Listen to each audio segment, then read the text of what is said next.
오늘 아침 우리에게 주시는 하나님의 은혜의 말씀은 사무엘 하 15장 1절로 37절까지의 말씀입니다.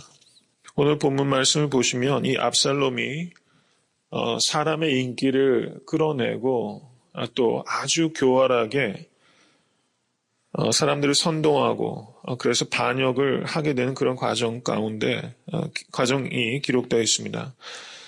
여기에 보시면 그 15장 2절을 보시면 압살롬이 성문 길 곁에 서서 재판을 받으려 오는 사람들을 만납니다. 그리고서 거기에 뭐라고 말하냐면 2절에 어떤 사람이든지 송사가 있어 왕에게 재판을 청하러 올 때 그 사람을 불러서 이르되 너는 어느 성 사람이냐? 그 사람의 대답이 종은 이스라엘 아무 지파에 속하였나이다 하면 압살롬이 저에게 이르기를 내 일이 옳고 바르다마는 내 송사 들을 사람을 왕께서 세우지 아니하셨다. 이렇게 말하면서 내 송사 들을 사람을 왕께서 세우지 아니하셨다. 이렇게 말하면서 이 다윗이 운영하는 이 사법제도가 허점이 있다는 것을 파고든 겁니다. 다윗이 지금 왕이 돼서 나이가 들어가면 들어갈수록 대중들과 자꾸 분리가 됩니다. 그렇게 되기가 쉽죠. 중간에 인해 장막이 쳐지게 됩니다. 그래서 이 대중들과 그 다윗과의 소통이 예전만 못합니다. 그리고 절차도 복잡해지고 자꾸 재판이 지연되고 하다 보니까 사람들이 불평이 생기게 되는 것이죠. 소위 말하면 언로가 막히는 겁니다. 이런 일들이 우리 일상사 속에서도 참 많이 있는 것이죠. 그래서 지금 그 압살롬이 이 빈틈을 파고들어서 사람들의 불평을 자꾸 일어나게 하는 것입니다. 이런 사람들이 있어요. 완벽한 사람이 누가 있고 완벽한 기관 또 완벽한 교회가 어디 있겠어요. 불평할 수 있는 소지들 많죠. 그럼 불평을 잠잠케 하고 또 개선할 수 있는 구체적인 대안을 만들어내는 발전적인 사람이 되어야 되는데 그 틈을 타서 이 불평을 자꾸 조장해서 자기 편으로 끌어들이는 이 압살롬과 같은 사람, 이 몹쓸 사람입니다. 말하자면 네거티브를 쓰는 거예요. 네거티브. 한국에 지금 중요한 그 정치적인 일정들이 많이 있지 않습니까? 다 네거티브입니다. 반사의 이익을 노려요. 여당이 돼서 대통령이 돼가지고 행정부를 이렇게 이끌면 그 다음에는 영락없이 재보선할 때 다 떨어집니다. 다 반사의 이익이죠. 한나라당이 잘못하면 민주당은 뭐 잘한 것도 없이 반사의 이익을 누리고 지금 꼭 그런 형국이란 말이죠. 압살롬이 그렇게 네거티브를 쓴 겁니다.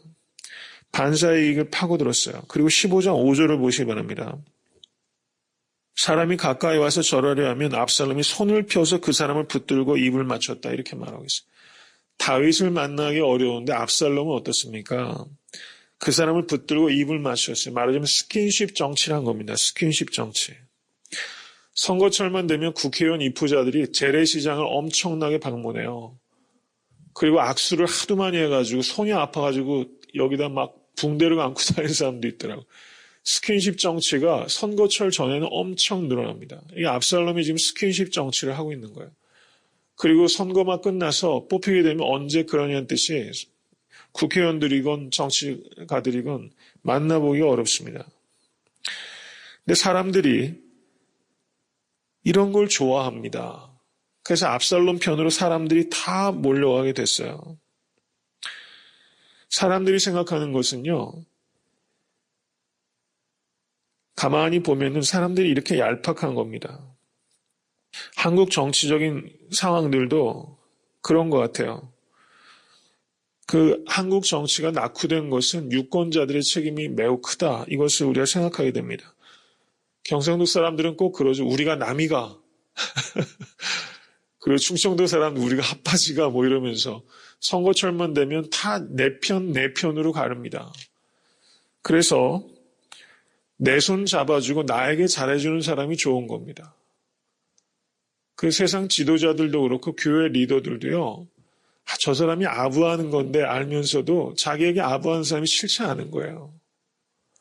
여기에서 보면은 우리가 지금 그런 연약한 인간의 모습을 우리가 발견하게 됩니다. 제가 요즘 사실 정치에 대해서 제가 무슨 조예가 이렇게 깊겠어요. 근데 한국에 워낙 중요한 정치 일정이 많고 또 미국도 그래서 전 가급적 정말로 그리스도인들이 정말 표 한 표를 행사할 때 어느 당을 찍던지 간에 정말 기도하는 마음을 의식 있게 이 유권자 역할을 하는 게 너무 중요하다 이런 생각이 들어서 그냥 제가 어떤 정치적인 제 성향을 얘기하는 것이 아니라 좀 정치적인 문제에 그리스도인이 매우 책임감 있게 행동해야 되겠다 이 말씀을 제가 드리는 겁니다.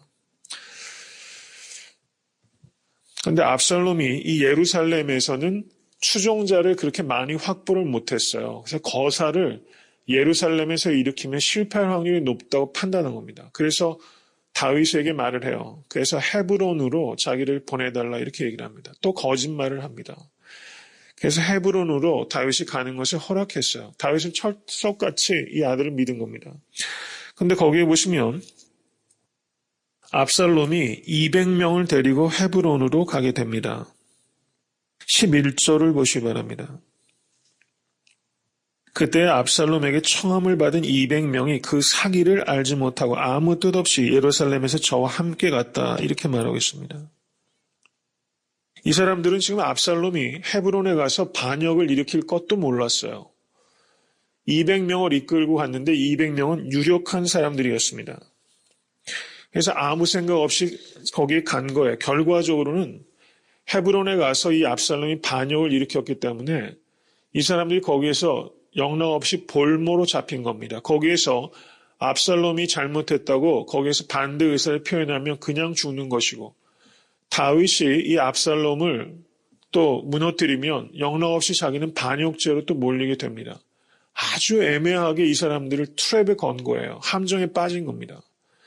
그래서 이 압살롬은 이 200명을 볼모로 사실 잡으면서 이 200명의 가족들이 예루살렘에 얼마나 많이 있겠어요? 적어도 몇천 명 아니겠습니까? 다윗과 서로 이제 다윗이 예루살렘 성에서 만약에 끝까지 성을 지키게 되면 내부에서 협력자들을 만들 수 있잖아요. 이 가족들을 볼모로 해서. 이 압살롬이 머리를 기가 막히게 쓰는 겁니다. 아주 영악해요.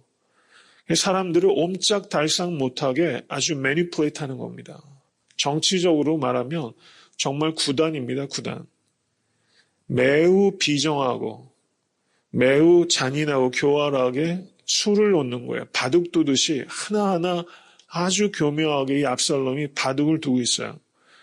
근데 지금 압살롬이 예루살렘에 와서 다윗 왕과 2년 동안 얼굴을 못 보다가 요압에게 밭을 불을 질러가지고 요압을 통해서 다윗과 만나게 된 게 2년 후입니다. 그리고 다시 지금 반역을 이루게 된 것이 2년 후예요. 지금 다윗과 이 압살롬이 형식적으로라도 화해를 한 후에 반역 거사를 준비한 게 2년 걸렸어요. 근데 압살롬이 암논을 죽일 때 2년 썼습니다. 2년. 사람을 암살하기 위해서 2년 동안 계획을 하고요. 아버지에게 배반하기 위해서 2년을 준비하는 사람이에요. 아주 비열한 인간입니다. 무서운 사람이에요. 저는 이런 압살롬이 바로 사탄의 모습을 드러낸다 생각합니다. 우리의 빈틈을 파고들기 위해서 얼마나 비열한 수를 궁리하고 준비하는지 모른다는 것이죠. 영적으로 깨어있지 않으면 이런 대적을 감당하기 참 어렵다는 사실입니다. 그 뒤에 다윗이 피신하게 되는 장면이 기록되어 있습니다. 인심이 다 압살롬에게 갔다라고 기록하고 있어요. 이 사람은 이렇습니다. 아무리 희생적으로 해도요, 정말 그 대다수의 사람들은 이익에 따라서 움직여요. 그냥 인기 있는 사람에게 확확 쓸려 다닙니다. 끝까지 충성되고 같이 할 사람은 소수예요. 근데 여기에서 보면은 다윗에게 그래도 끝까지 충성하는 몇 사람이 남아 있었다는 겁니다. 이런 좋은 친구들 사귈 수 있게 되 간절히 바랍니다. 여기에 보면요. 가드 사람 이떼란 사람이 나와요. 가드 사람 이떼. 가드는 블레셋입니다. 블레셋 사람. 이 가드 사람은 외국인이에요. 그런데 다윗이 가드 땅에 피신을 간 적이 있었죠. 첫 번째 갔을 때는 그 자신이 발각돼가지고 미친 척까지 했었던 곳이 가드입니다. 그리고 다시 한번 가드로 가서 아기스 밑에 있었죠. 기억나시죠? 그것이 가드입니다. 골리앗의 고향이에요. 그 가드 사람이 이떼입니다. 그리고 이떼가 데려온 사람이 600명이었어요. 이 사람들이 왕국 말하자면 경호대입니다. 그런데 외국인을 썼어요. 600명이 왕실 경호대에서 주축을 담당하고 있었다는 겁니다. 왜 그랬냐면 정치 상황에 이 사람들은 끌려다니는 것이 아니잖아요. 말하자면 계약 조건에 따라서 움직이는 용병이라고 할 수 있습니다. 그래서 고대 근동에서는 이 왕실 경비를 시킬 때 이렇게 왕왕 용병을 고용을 했었던 겁니다. 그러니까 이때는 용병이에요. 그런데 20절에 한번 보시기 바랍니다. 20절. 우리 다시 한번 읽겠습니다. 너는 어제 왔고 나는 정처 없이 가니 오늘날 어찌 너로 우리와 함께 유리하게 하려. 너도 돌아가고 내 동포들도 데려가라. 은혜와 진리가 너와 함께 있기를 원하노라. 이 다윗의 댐댐이에요. 제코가 석자입니다. 그런데 지금 용병이 이때에게 돌아가라는 겁니다. 나랑 같이 다니면서 너까지 정처 없이 유리할 필요가 없다. 내 동포 600명 데리고 가라. 은혜와 진리가 너와 함께 있기를 원하노라. 이렇게 축복하면서 보내주는 거예요. 내 살 길도 막막하지만 다른 사람들의 앞길을 생각해 주는 다윗의 마음입니다. 그런데 그 뒤에 이때가 뭐라고 말합니까? 21절 같이 한번 읽겠습니다. 이때가 왕께 대답하여 가로되 여호와의 사심과 우리 주 왕의 사심으로 맹세하옵나니 진실로 내 주 왕께서 어느 곳에 계시든지 물론 사생하고 종도 그곳에 있겠나이다. 정말 대단한 충성이죠. 참 이 고백이 우리의 고백 될 수 있게 되길 바랍니다. 용병도 감동시키는 왕이라는 것입니다. 이익에 따라서 움직이는 용병이 지금 최고의 충성된 신하가 되고 있어요. 여호와의 사심과 이방인의 입에서 이런 고백이 나오고 있다는 것은 다윗의 경건함이 이 이방인들에게 변화를 줘서 하나님을 경배하는 자를 만들었다는 것이죠. 내 주 왕께서 어느 곳에 계시든지 물론 사생하고, 용병이 물론 사생하고 움직이는 사람들이 아닙니다. 종도 그곳에 있겠나이다. 이런 충성된 그리스도의 군사 되실 수 있게 간절히 바랍니다. 그 뒤에 보시면 24절 한번 보세요. 사독과 그와 함께한 모든 레위 사람이 하나님의 언약궤를 메어다가 내려놓고 아비아달도 올라와서 모든 백성이 성에서 나오기를 기다리니 사독과 아비아달 제사장 둘이 다윗의 편에 가담한 것입니다. 그리고 이 사람 둘이 뭐를 가지고 왔어요? 언약궤를 가지고 왔어요. 그래서 지금 예루살렘에서 피신하니까 이 언약궤를 가지고 가자는 겁니다. 근데 여기서 다윗의 위대함이 나타나요. 다윗의 정말 위대함. 25절과 26절을 같이 한번 읽겠습니다. 왕이 사독에게 이르되 하나님의 궤를 성으로 도로 메어 가라. 만일 내가 여호와 앞에서 은혜를 얻으면 도로 나를 인도하사 내게 그 궤와 그 계신대를 보이시리라.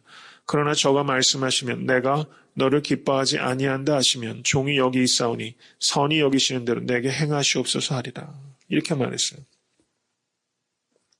말하자면 이 왕권의 정당성은 이 법궤가 어디에게 있느냐 하는 겁니다.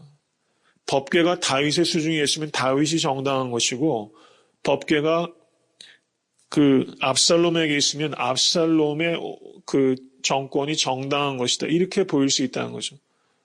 똑같은 것은 아니지만 말하자면 그 국세와 같은 것이다. 이렇게 이해할 수 있다는 겁니다. 이게 있는 사람이 왕인 거예요. 그러니까 이것을 가지고 왔죠. 종교적 권위가 하나님의 임재가 다윗에게 있다. 그래서 피신을 해도 이 법궤를 가지고 가겠다 생각한 겁니다. 그런데 다윗은 뭐라고 말합니까? 법궤를 그곳에 그대로 두어라. 법궤는 마술 상자가 아니다. 법궤가 어디 있느냐가 중요한 것이 아니라 하나님의 뜻이 어디 있느냐가 중요한 것이다. 하나님의 뜻이 나에게 있으면 내가 돌아오게 될 것이고 하나님의 뜻이 내게 없으시면 자기를 기뻐하지 아니하시면 하나님께서 하시는 대로 하시는 것이 선한 것이다. 나는 그것을 다 받아들이겠다. 이렇게 지금 이야기하고 있는 거예요. 우리라면 법궤를 두고 갈 수 있겠습니까? 법궤를 두고 갈 수 있겠냐는 것입니다. 선이 여기시는 대로 내게 행하시옵소서. 선이 여기시는 대로 내가 행하시옵소서. 하나님의 뜻이 어디 있느냐만을 생각하는 겁니다. 이 압살롬은 교묘하게 사람들의 불평을 조장하고 인기를 끌고 스킨십 정치를 하는 아주 현실적인 사람이었고 이 다윗은요. 왕위를 이어가고 안 이어가고가 중요한 게 아니라 이 순간에 하나님의 뜻을 내가 이루고 그 편에 내가 서느냐 서지 못하느냐 늘 관심사가 거기에 있었다는 사실이죠. 이 다윗과 같은 믿음 또 다윗과 같은 겸손함이 우리에게 있게 되기를 간절히 바랍니다. 그 뒤에 이제 마지막 네 번째 사람이 나타납니다. 첫 번째 사람이 용병대장 이때요. 두 번째 사람이 사독과 아비아달 제사장 둘입니다. 그 다음에는 32절을 보시면 아렉 사람 후세가 나타나고 있어요. 아렉 사람 후세. 후세는 다윗왕의 최측근 가운데 한 사람이었습니다. 근데 다윗은 후세에게 어려운 부탁을 해요. 나랑 같이 가지 말고 예루살렘에 남아달라. 그러면서 아히도벨이 지금 다윗의 말하자면 그 다윗의 장자방이었죠. 다윗의 그 모략군, 책략군이었습니다. 모사였어요. 근데 이 아히도벨이 압살롬에게 가담한 거예요. 근데 이 아히도벨이 위험한 존재입니다. 그래서 아히도벨이 압살롬에게 무엇인가 책략을 낼 때 후세 당신이 그곳에 남아서 그것을 조절해달라. 그것을 막아달라. 그리고 어떠한 낌새가 있으면 인편에 그것을 보내달라. 그 역할을 해달라. 이렇게 부탁한 겁니다. 근데 후세가 다윗의 최측근이었기 때문에 남아있으면요. 그냥 죽임을 당할 수 있는 상황이었어요. 근데 후세는 어떻게 합니까? 다윗의 간청을 받아들여서 자기가 그곳에 남아서 나중에 아히도벨이 사람을 1만 2천 명의 군대를 달라. 그럼 다윗을 쫓아서 죽이겠다. 그때 다윗이 나루턱에서 기다리고 있었죠. 그럼 다윗은 영락없이 잡혀 죽는 겁니다. 그때 후세가 막아서 아히도벨의 계략을 무너뜨리게 되죠. 그래서 후세의 충성됨이 결국은 또 다윗 왕조를 지키게 되는 것이고 하나님께서는 이렇게 이때와 또 두 명의 제사장들과 또 후세와 같은 충성된 사람을 다윗에게 남겨두심으로 인해서 하나님의 뜻이 다윗에게 있다는 것을 분명하게 하셨다는 사실입니다. 말씀을 맺습니다. 사람의 진가가 언제 나타나는가? 위기 때 나타납니다. 위기 때 하나님의 법궤를 도구화하지 않고 법궤를 가지하지 않고 법궤를 그 자리에 두고 하나님께서 선하신 대로 내게 행하시옵소서. 가난하게든 부하게든 하나님께서 원하시는 대로 내게 행하시옵소서. 하나님께서는 그런 권리가 있으십니다. 무엇이든지 제가 다 받아들이고 수용하겠습니다. 지금 다윗은 그런 태도를 가지고 있었다는 것입니다. 하나님께서는 무슨 일이든지 우리에게 행하실 수 있습니다. 그리고 그것이 가장 선한 것입니다. 이것을 받아들이실 수 있게 간절히 바랍니다. 거기까지 받아들이면 사실 겁날 게 하나 없습니다. 그런 믿음을 가지고 있으면요. 위기는 와도 그 위기를 통해서 정말 내 충성된 친구들이 누군지를 알게 되고 다시 제자리로, 제 위치로 더 높여주시는 욥이 경험했던 그런 그 축복을 우리가 경험하게 되는 것입니다. 축복보다 축복을 주신 하나님을 더 사랑하실 수 있게 되길 바라고 그렇게 될 때 더 부어주시는 잔이 넘치도록 부어주신 하나님을 성도님들의 삶 가운데서 맛보실 수 있게 되기를 주님의 이름으로 간절히 축원합니다.